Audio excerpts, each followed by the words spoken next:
be stopped. You and all other school parent groups about the country, and you must stand united on this and stamp out this frightful assassin of our youth.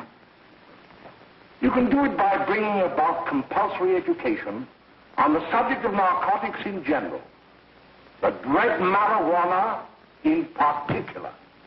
That is the purpose of this meeting, ladies and gentlemen, to lay the foundation for a nationwide campaign by you to demand by law such compulsory education.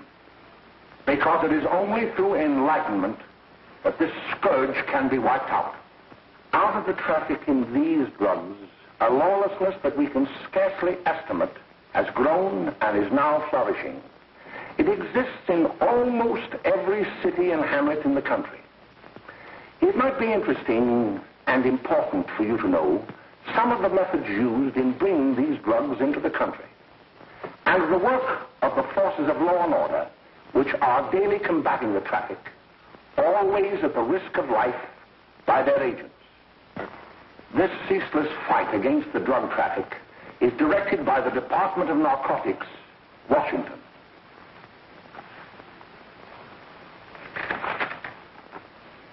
I've received a letter of vital importance from a member of the Narcotics Bureau. I'm going to read this letter to you.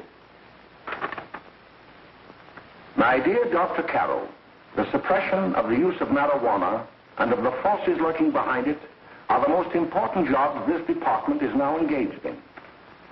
At the outset of this letter, there is one vital fact I would like to submit. There is a powerful agency. I speak of the school parent associations of this country, which can be invaluable in stamping out this scourge. Their help, their eternal vigilance, could be the deciding factor in our fight against it. The weed marijuana is grown in every state in the Union. Recently, in the city of Brooklyn, New York, a field of marijuana was found behind a tenement court. The weed was here being cultivated, regularly stripped and dried and sold in schools and at government army posts in and around New York. The dried leaves and berries are ground up and made into cigarettes by a simple hand machine. The deadly narcotic is thus quickly and easily prepared for its market. The sale of marijuana is even more difficult to detect and halt than the traffic in drugs such as opium, morphine, and heroin. They are hidden in fake jewelry cases, in the heels of shoes, women's shoes especially, because the drugs can be secreted in false heels. Hollowed shaving brushes are another medium. Books with false centers are often used. Watch cases are convenient hiding places. The value of drugs thus seized is enormous. Recently, a huge supply of heroin was taken. It was concealed in an apparently harmless shipment of 35 barrels of olive oil. The deadly drug was burned in the incinerator of the Bureau of Engraving and Printing. And more vicious, more deadly, even than these soul-destroying drugs, is the menace of marijuana. No doubt many of you do not believe that these things do happen, that they cannot happen to you. You may also believe that the facts have been exaggerated. Let me tell you of something that happened right here in our own city. You probably read about it in the papers. However, I'll give you the real facts behind the case. There was an apartment near one of our high schools. It was run by a woman known as May Coleman.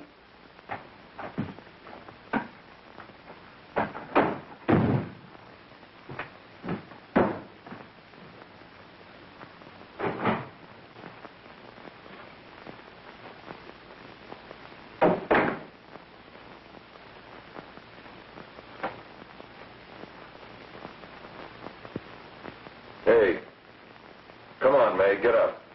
What time is it? Time to get up and give this place a going over. Looks like the Marines had landed.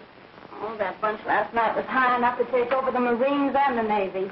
You better get on the job. Some of the kids may be up this afternoon. Oh, Jack, we can get along without dragging those young kids up here. Oh, why don't you button up your lip? You're always squawking about something. You got more static than the radio.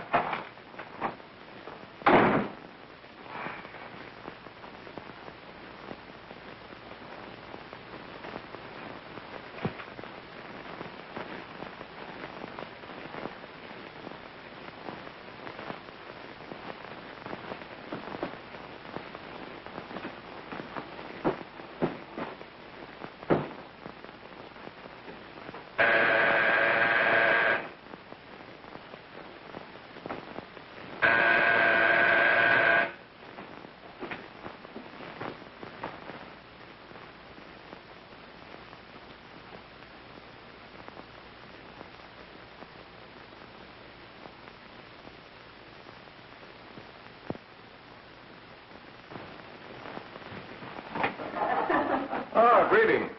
Well, hello, fella. How are you? Fine, how are you? Come here. Come here. Well. Glad to see you. Is May in? She'll be right in. Just sit down and make yourself comfortable. Hey, what kind of a joint is this, Eddie? Oh, it's all right, Gwen. See, they probably had a party last night. Oh. A couple of your customers, May. Yeah? They're old enough to know what they're doing. Not like those young kids you bring up here. All right, all right. Listen, I'm going to blow. Where are you going? I got to make some deliveries, and I'll probably drop by Joe's place and bring back a couple of the kids. Oh, I wish you'd lay off those kids. Oh, why don't you get over that mother complex?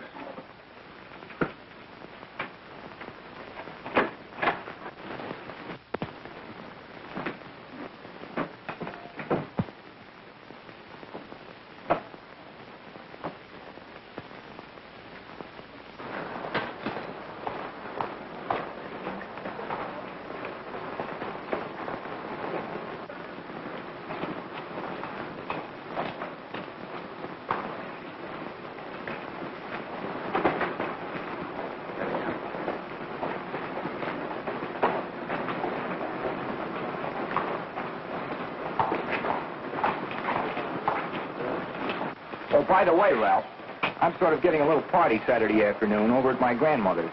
You know, the place with the swimming pool? Like to come? Thanks, Eddie. Maybe I will. I'd sure like to have you. Okay, I'll probably drop over. So long, Ralph. See you later. Hey, Ralph. Hi, kid. Fine, Jack, and you? Oh, great. Where you heading? Oh. Hey, how do you like that?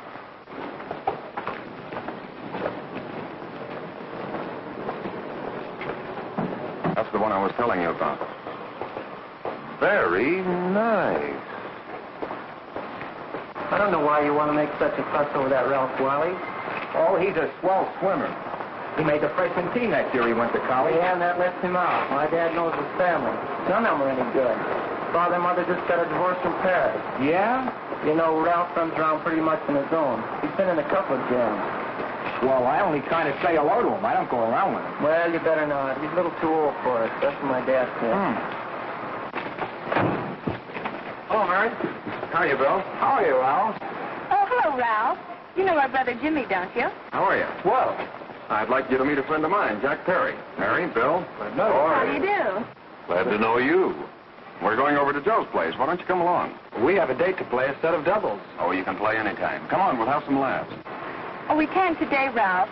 Some other time. Can I go along with you? Sure. Hey, I'll see you at dinner, sis. Don't be late, Jimmy.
Jerry's expecting us at the apartment a little later. Any new conflict? Maybe.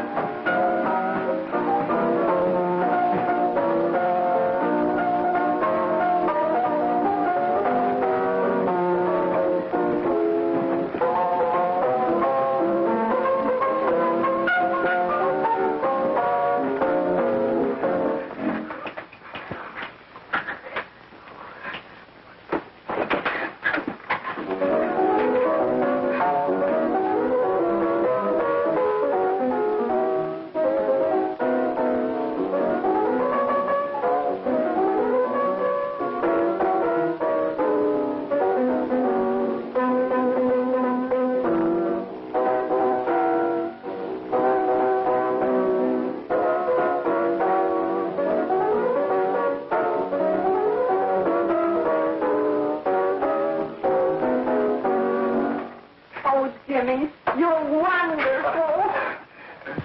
You just finding that out?